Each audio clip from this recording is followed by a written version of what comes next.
Hello. Today I'm going to introduce you to Jude Downes, who is described as an author. I think she's written about 4 books. A clairvoyant, a wise woman, creator of workshops, retreats, and ceremonies for the transformation of the crone. Jude lives high up in the Tolmi Mountains behind me, where she's created a sanctuary, a stone circle, a labyrinth, and so much more. All my interviews are designed to offer you a glimpse into the lives of whom I feel can radiate a positive attitude.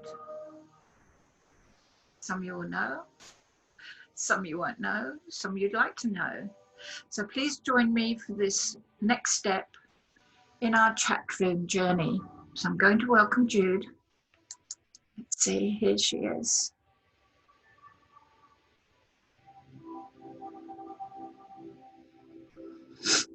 Hello, Jude. Hello. Hello, how are you? Good, how are you? I'm good, thank you. How's it up there in the mountains today? Beautiful. The sun's out. Gorgeous. Just gorgeous. Okay, well, I have only just said a little bit about you. I've said that you're an author, I think of 5 books. 4 books. Yes, 4 books and a journal. Okay. And a deck of cards. Yes. Do you call them affirmation cards or oracle cards? Healing affirmations. Yeah, good. And I've also said that you're a clairvoyant and you do readings all around the world. Yes. And a wise woman. And I've been looking you up, and a creator of workshops, retreats, and ceremonies. And it says for the transformation of the crone, which we'll go into a little bit later. So I hope I haven't left anything out. So we'll move on to some of the questions that I would like to put to you. Mm-hmm. I've watched how you carefully, with due attention to kindness, post regularly what comes through to you and for others. Now, you've changed the narrative of a powerful statement. For example, talking about the crone. Mm-hmm. Now, like a lot of people, the image of a crone, well, it wasn't something I wanted to aspire to. But you managed to change it from this rather an old woman that with a wart on her nose and to something very powerful. So you've written a book called Gateway to the Modern Crone. How do you see that you have transformed the crone from the ancient vision of a crone to the modern day vision of a crone? Well, the crone used to be revered. You know, she was the old woman, she was the wise woman, she was the one that helped people through her storytelling. And 3 or 4 years ago, I can remember being in a group and saying, what do you think of the word crone? And everyone, like you, they went, oh no, that's, I don't see myself as that. That's terrible. And I said, so what do you think of the wise woman? And they went, yeah, I can see myself as a wise woman. I can, that's who that I feel that I am. And I said that they're one and the same.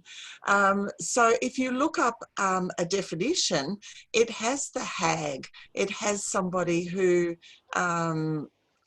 is not looked up to at all. And I felt that the elder women in our society, as they became the keepers of the wise blood, as they went through menopause, were being disrespected. They were being ignored. They were being pushed aside and regarded as being irrelevant and not having any real input into our world, into our growing world.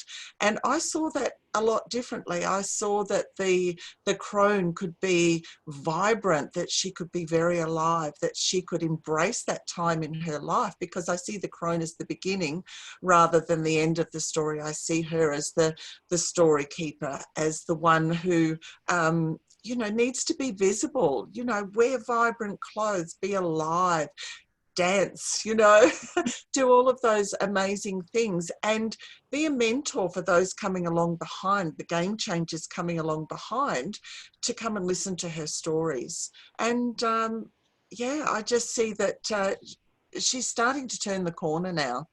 You know, in movies, there's been some fabulous movies in the last couple of years where the older woman has been really out there. I can't think of the name of the one with Diane Keaton in at the moment and Jane Fonda, but yeah, fabulous times to be in as an older woman.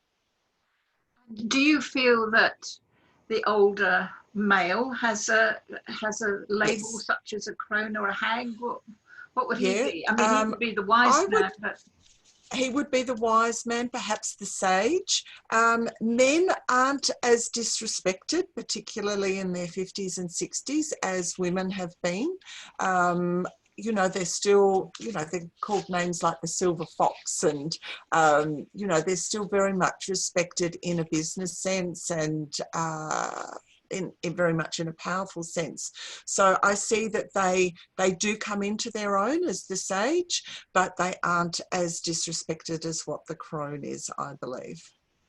That's my personal opinion anyway. okay.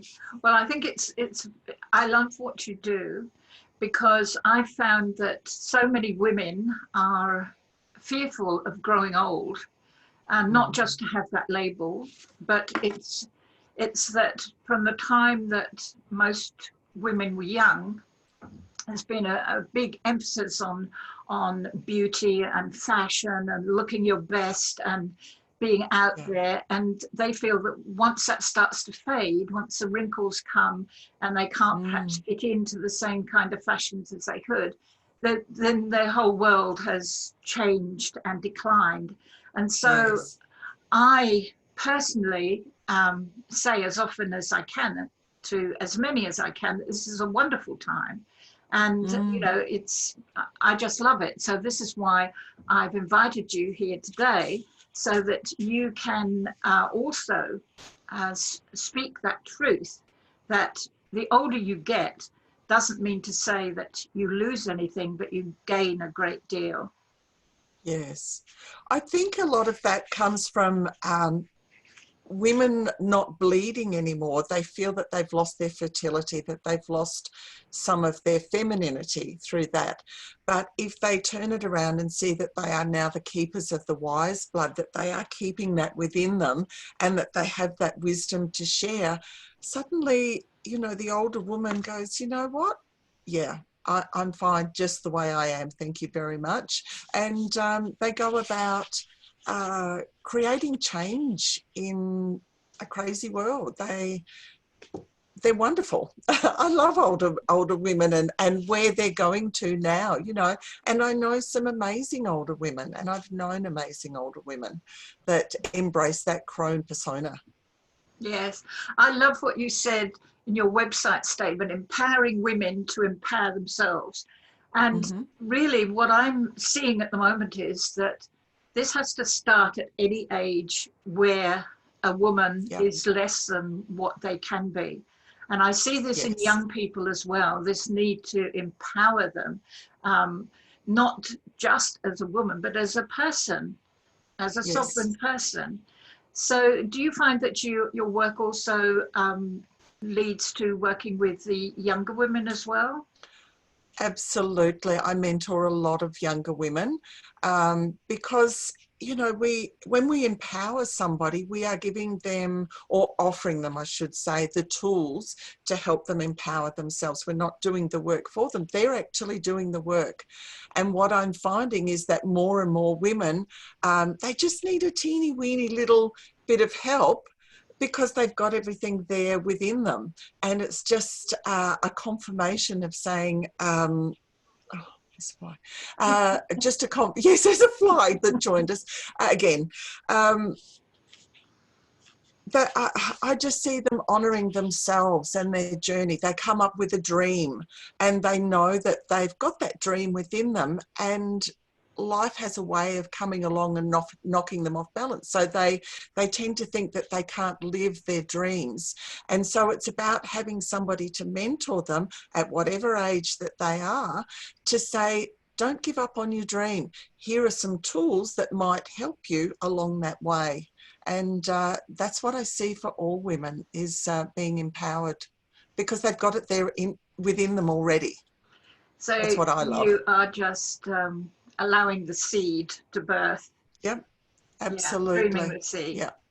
Yeah. You've got another book coming out soon called Rise of the Feminine Spirit, which, is that right?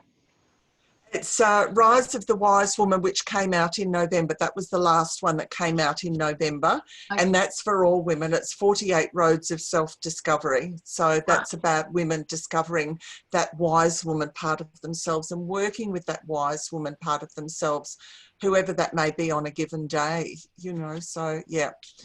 The one I'm writing at the moment will be to do with earth magic, working with the elementals through incantations and stories and fun stuff. Well, that would be lovely, because a lot of people are missing actually being out there and being able to be in touch with the earth. So even just reading about it will help. Yes. Because a lot of your work is with the older woman, with the beautiful crone and the gorgeous hag. Where did you, how did this come about for yourself? Was it when you reached a certain age, or why do you actually fly the flag of the wise woman? Is this something dear to your heart? Have you found, in other words, have you found that you have had to find the tools for yourself to empower yourself, that you're now passing this on? I feel so. Gosh, I'm trying to think when I first went to the desert. It started when I first went to the desert, and it was about working with women. That was 2006. It was the year I turned 50. And the opportunity came to go to the desert to be in ceremony with the elders in Central Australia. And just being with them, just being with the earth, just being with different places in Central Australia and with the elders, it was just like cementing what I knew within myself. And that's just sort of evolved since that time, since about 2006 to now, to say that my work is with the sacred feminine.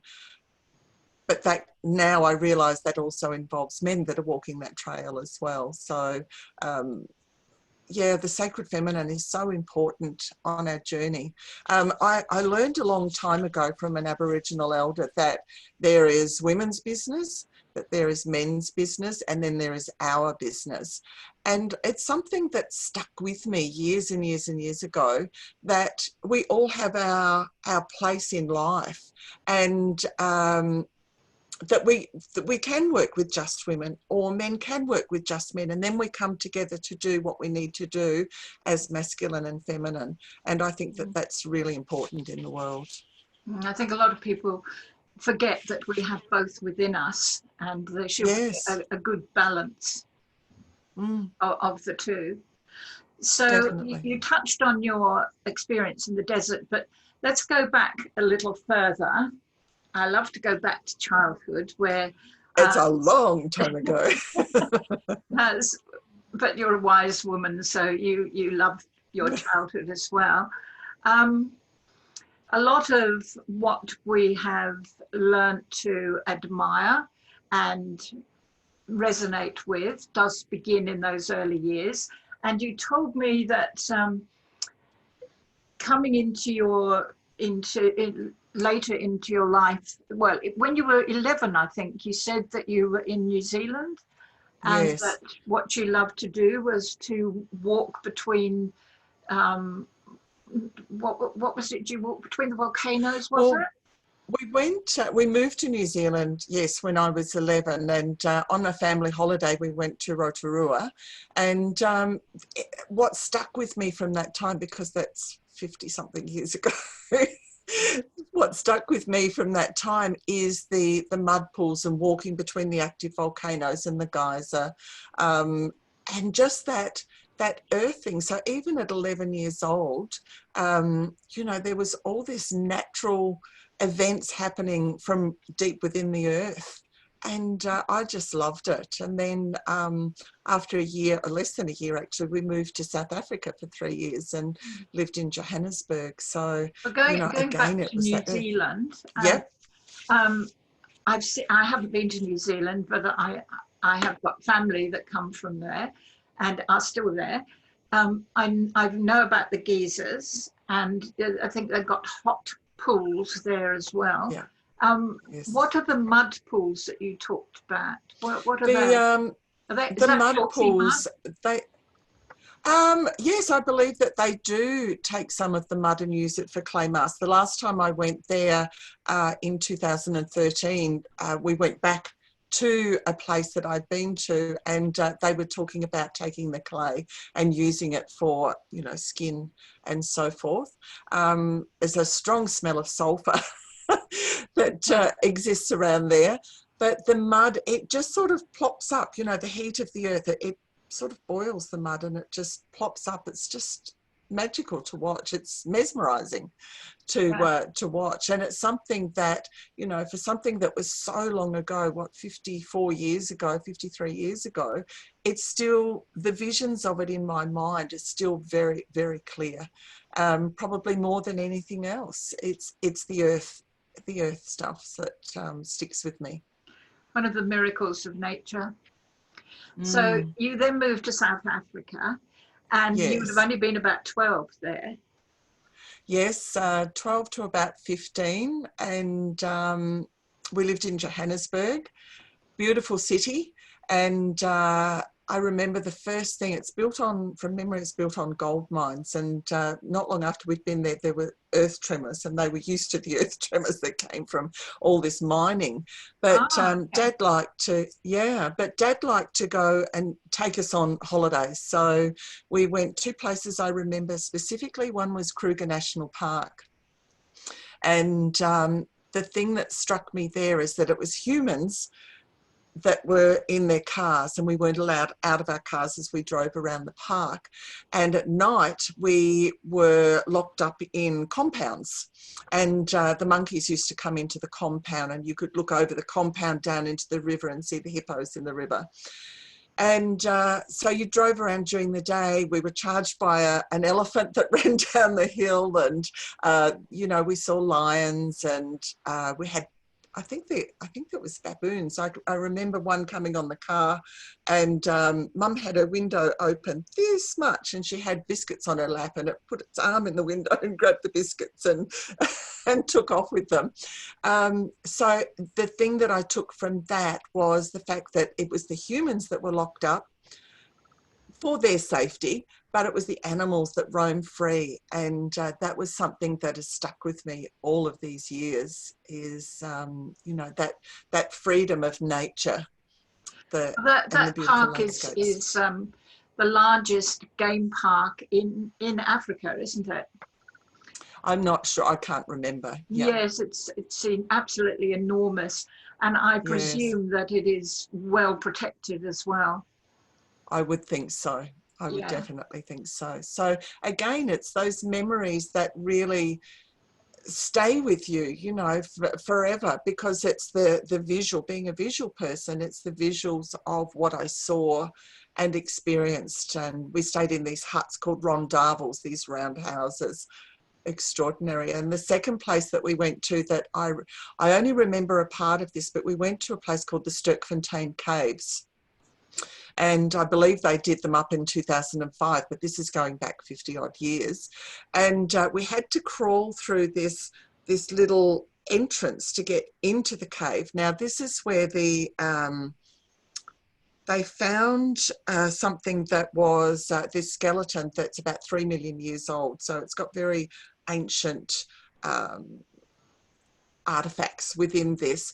But as I was crawling through this tiny little opening, and I can still see it, I was doing this coming in, and there was a bat in the entrance, and I touched this bat. My mother loves to tell me more about that to remind me of that.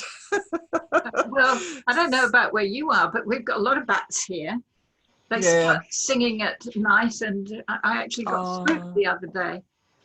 But they're very cute though, bats. They are, yes, So I didn't agree. put you off them? No, oh no, I absolutely love bats, except when they come in the house, I'm frightened that something's got, you know, they're going to get hurt when they fly inside the house. But I love bats. But it did freak me out when I touched it on the way through, this little... So with those early experiences with wild animals, how do you feel when you go to a zoo? Do you feel, as I do, that you want to open all the cages? A little sad. And free? Yeah, a little sad. And, you know, over the years, over these last 20 years, I've learned that a lot of zoos have environmental factors to them in terms of preserving species that are threatened. So there's that side of things, but then there's the other side. And, you know, I've been to the zoos where you look at the elephants and they just look so sad, you know, that they haven't got room to roam around. So sometimes I'm very torn, and I don't tend to go to zoos for that reason. Yeah, I don't go very often. We've got a nice open range zoo here, which I like going to, except for the lions, who are in a very small cage. But same. Other than that, it's quite a nice zoo. And so this experience with animals, you've actually, where you're living at the moment, you get a lot of deer and wombats and kangaroos, yes. Yes. So how do you relate to them? Do you feel that do you feel that they're there for a reason, that this is something that you need in your life, to have that connection to the earth, to the animals? Oh, definitely, because whatever window I open of a morning, I'll either see the deer or I'll see the kangaroos out there, and they're just grazing away, you know, out in the paddocks, and I just love them. There was a herd of 20 here yesterday with the stag with his huge antlers out there with his girls, and the kangaroos were hopping around, and, you know, I see the wombat most nights. It's just a magical place to live, and that connection to them, you know, to be heart-opening, to be expansive. You know, it's not a bad way to start the day when you open your blind at 6 a.m. in the morning and there they are grazing. It just expands your heart for the day ahead. I love it. Yes, and this is one of the reasons why I'm doing these little chats, is because there are so many people that are not as lucky as you are, and perhaps as I am.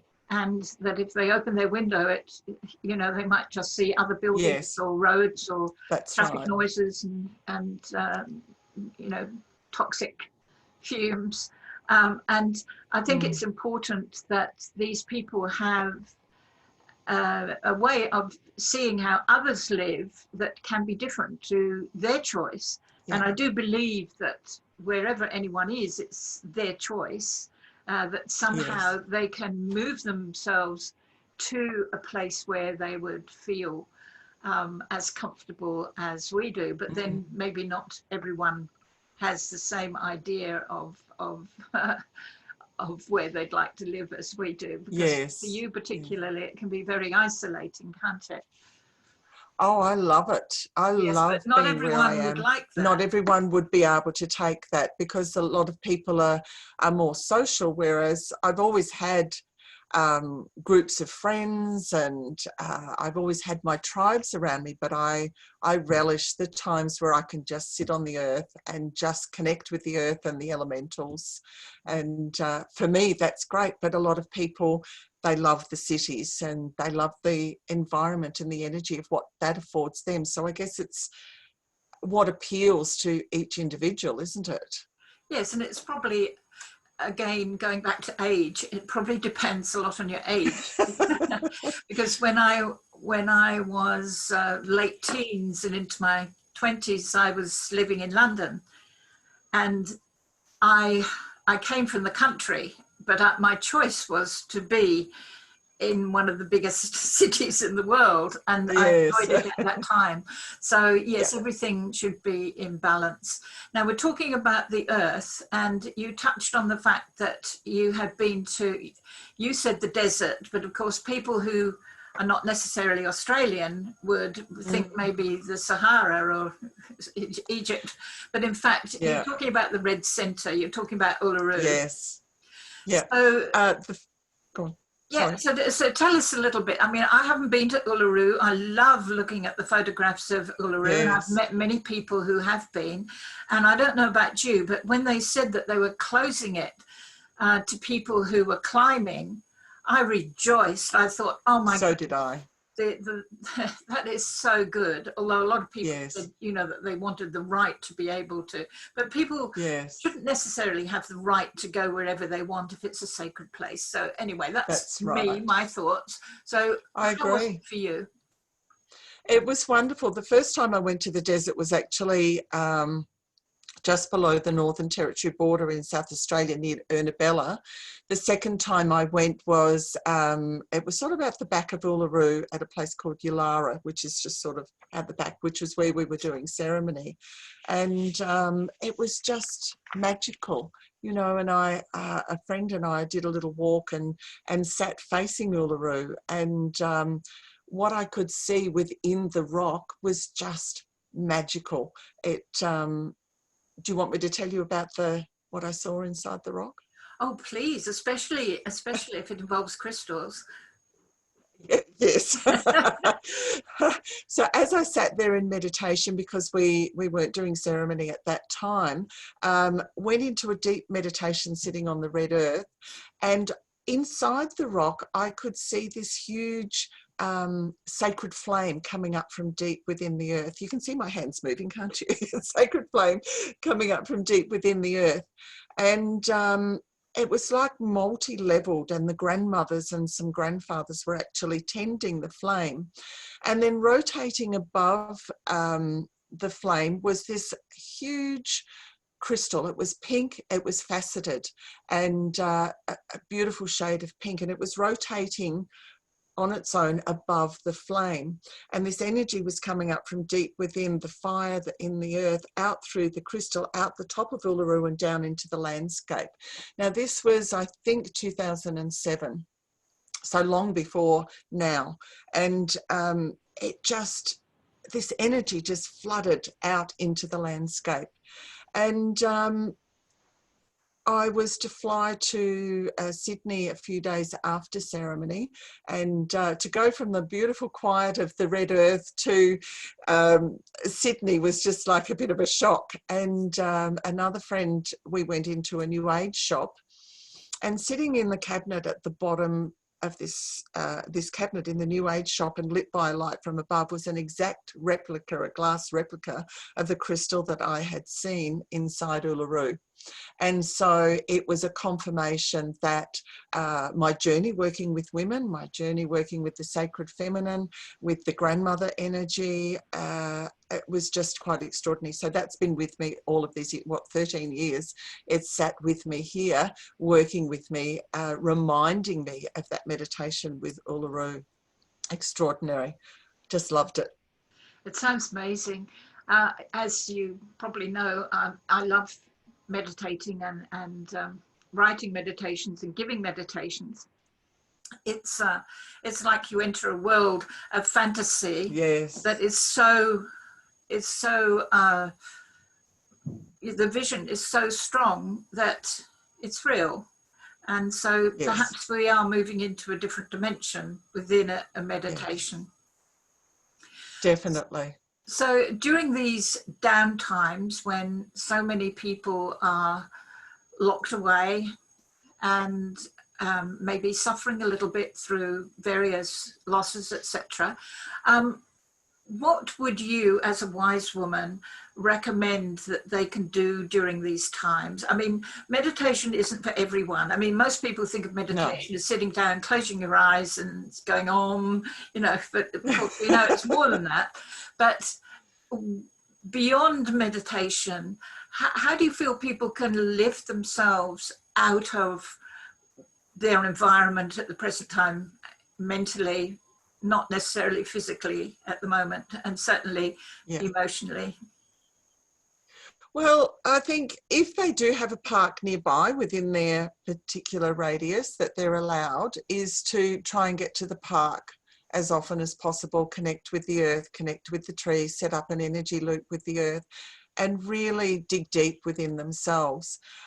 One of the things that I do believe right now is that we need to have a dream. We need to look to our dreams and believe in what we can create beyond this time.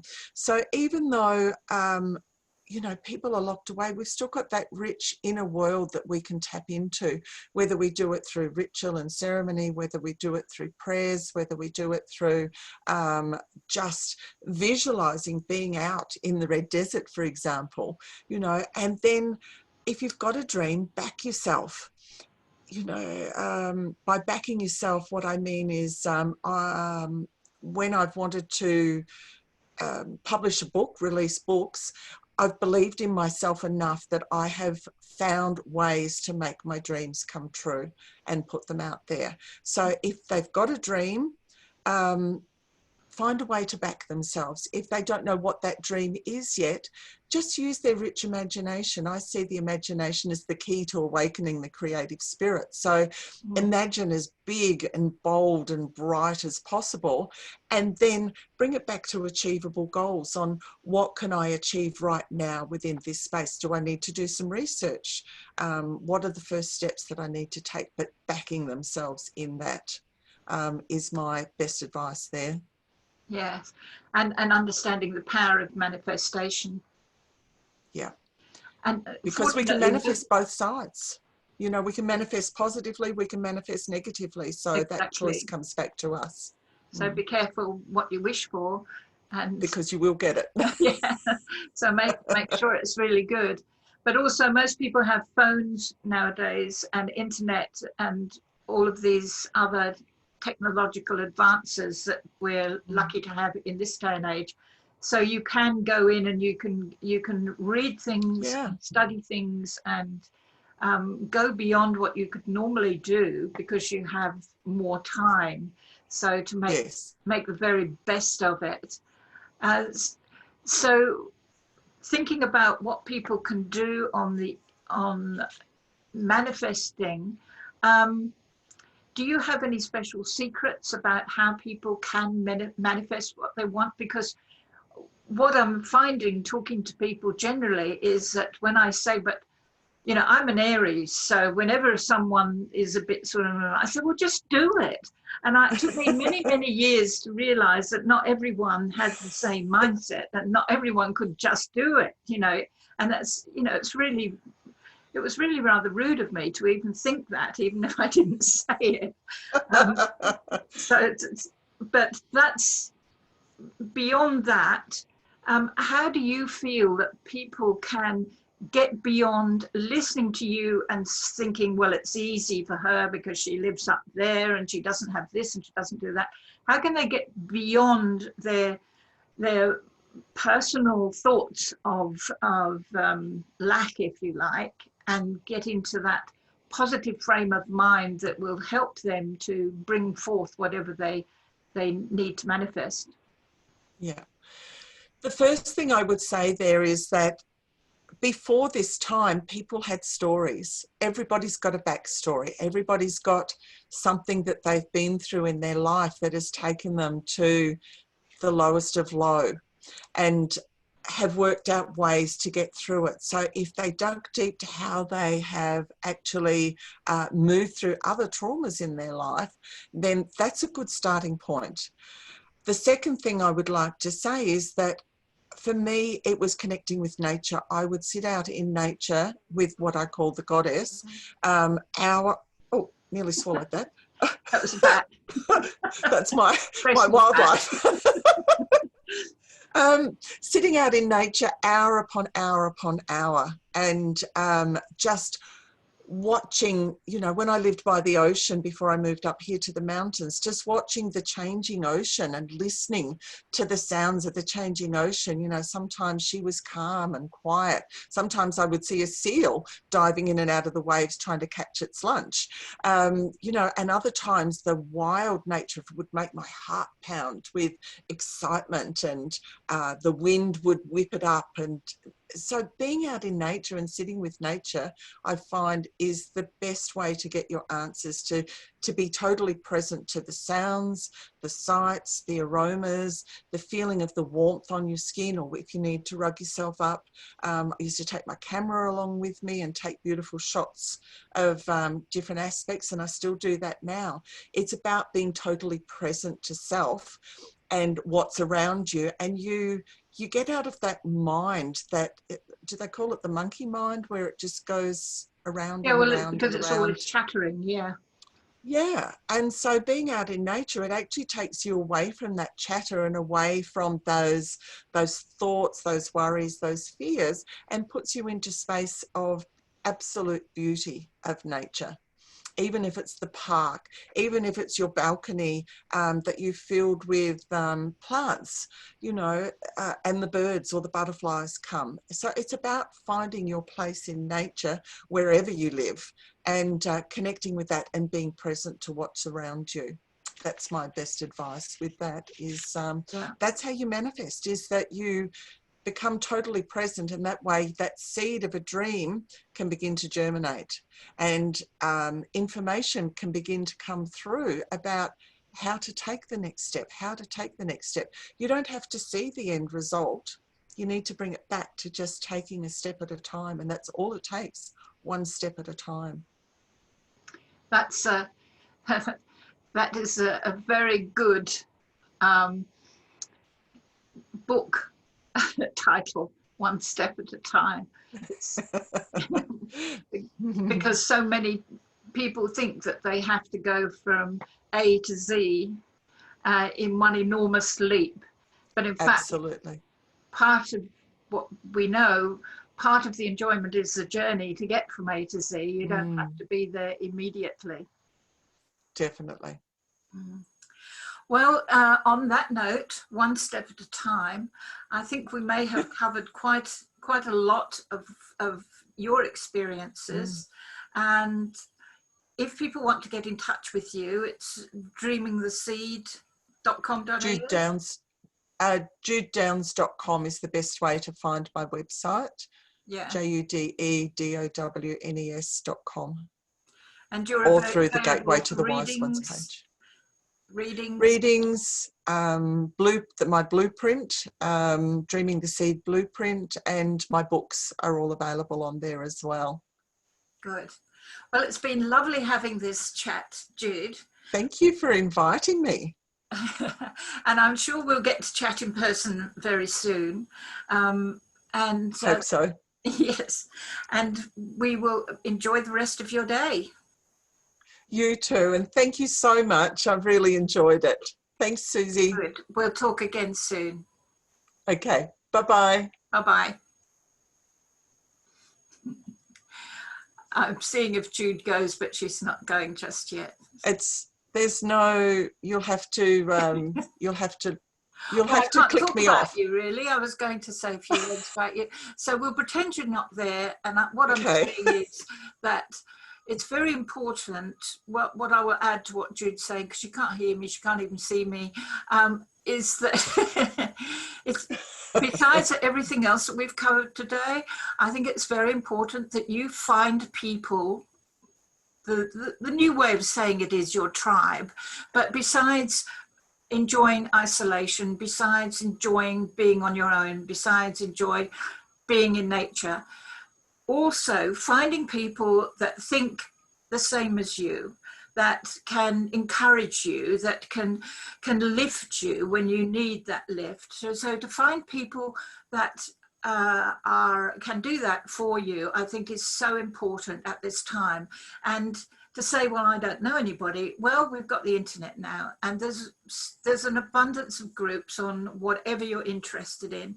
So this is my advice, that going on from Jude's advice is to not only go in nature and do all the beautiful things to bring your senses alive, but also bring yourself into the world as a person, connecting with others. So on that note, I've said goodbye to Jude. She can't hear me anyway. So, so thank you, and I'll speak to you